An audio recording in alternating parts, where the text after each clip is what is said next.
Good afternoon, everybody. I'm Chris Wilson with Modified Independence, occupational therapist and certified home safety consultant, specialist in all things falls prevention in the home for seniors and people with disabilities. Obviously, we're looking at accessibility, meaning being able to get into the space, mobility, being able to move yourself through the space, and then function, being able to utilize the space. In case you're not aware, this is a bathroom, and people do a lot of ADLs in the bathroom. ADLs are activities of daily living. They're the basic things that we do every day to take care of ourselves. So dressing, showering, toileting, feeding, things like that. And then the ADLs get higher. We call those IADLs. That's more of like paying bills, driving cars, things like that. Today we are in my upstairs bathroom off my man cave. We call this the elongated office.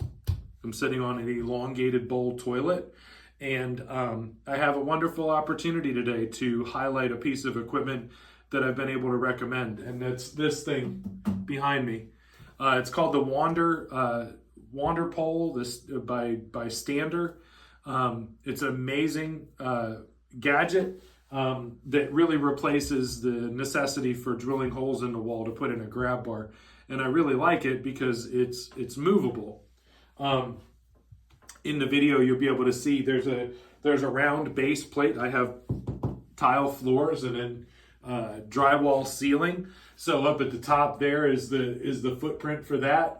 Ideally, we try to get that somewhere near the rafter beams, but it's not entirely necessary. I also try to get the foot plate somewhere near a beam. I'm on the second floor of my home, so obviously we don't need to be pushing down on the tile and causing the tile to bow, because it gets adjusted with this nut right here. If I turn this nut, it'll actually raise that up and push up towards the ceiling, so this thing can't move. All right. Now, it's not in the right position. It's not in the right position for use for getting off the toilet. Okay. In this bathroom, you can see this door is in my way. We obviously don't want a grab bar on the wall ahead of me. So if we needed it for getting off the toilet, I don't think I would actually recommend it. If I was being honest, I'd recommend these toilet safety rails that attach to the toilet here. They're not on, but they're in the bathtub there. We do have guests that use this bathroom, so it has to be presentable. We do have guests that use this bathroom, so it does have to be presentable, according to my wife. But otherwise, when I'm shooting my videos up here, obviously I usually have all the right equipment. So what I wanted to do is illustrate the purpose of this. I got a client that called me, a young lady. She is not a senior, but she lives in a very small duplex apartment with a very small bathroom. I mean, it's smaller than this bathroom. It was extremely small. I noticed when I was there, and you'll see the photos, if you're sitting on the toilet, you could probably actually turn the hot and the cold water on, brush your teeth and spit in the toilet or in the sink and not get any on the floor. And while you're on the toilet, you could probably actually reach out and adjust the shower temperature and everything like that. So very, very small space. And the goal was to take this pole and put the pole between the sink and the shower, because it is a rental. The landlord will not allow her to do anything to the space. As I said, she's a younger woman.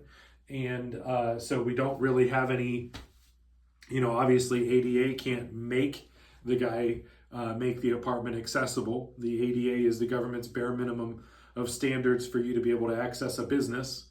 And that's the end of that. There is no such thing as ADA certified contractors or anything. It's just a fancy word that the government puts out there as the bare minimum for what needs to be done to make a space accessible for anybody with any disability. Now, versus an occupational therapist who is responsible for making every space accessible for anybody with any disability. We're also responsible for training the use of that, the function of that space, and responsible for mobility, movement through that space. So for any of you that are thinking, oh, I'm just going to call an ADA contractor, there is no such thing. If they claim to be such a thing, you should probably throw their card away.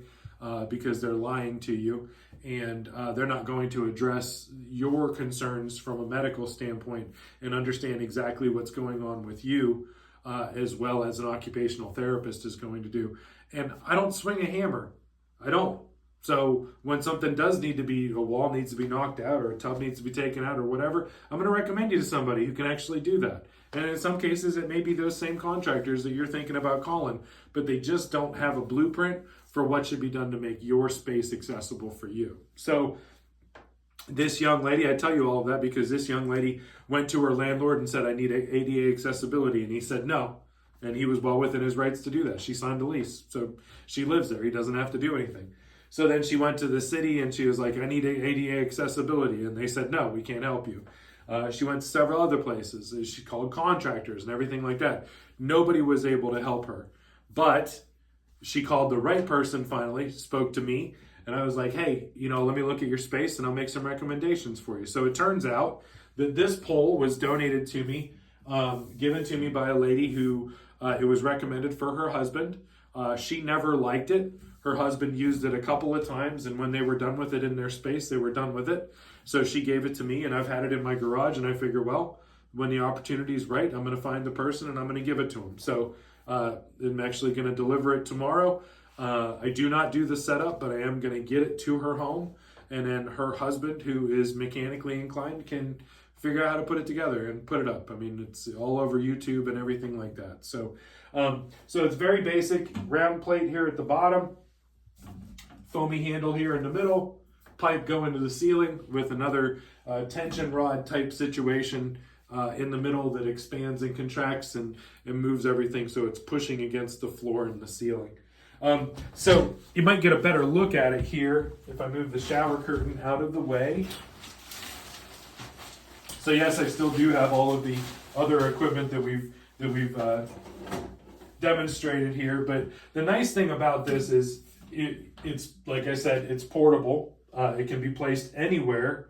In this case, I just put it here. So imagine if I have a hold of this and I can push down with my tricep muscles, right? You can see I don't have much, but you can see my tricep muscles are firing because my tricep muscles are pushing down towards the floor. Gravity's pulling me down towards the floor. My arms pushing down in the same direction resists gravity, which means that if I did lose my balance, I would be resisting the force that's trying to pull me down, okay?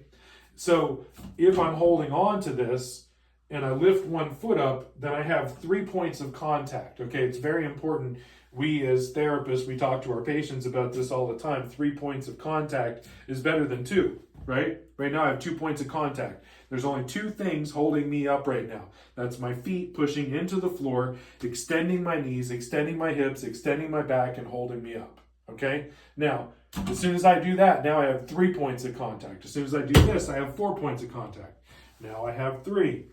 Now I have 2.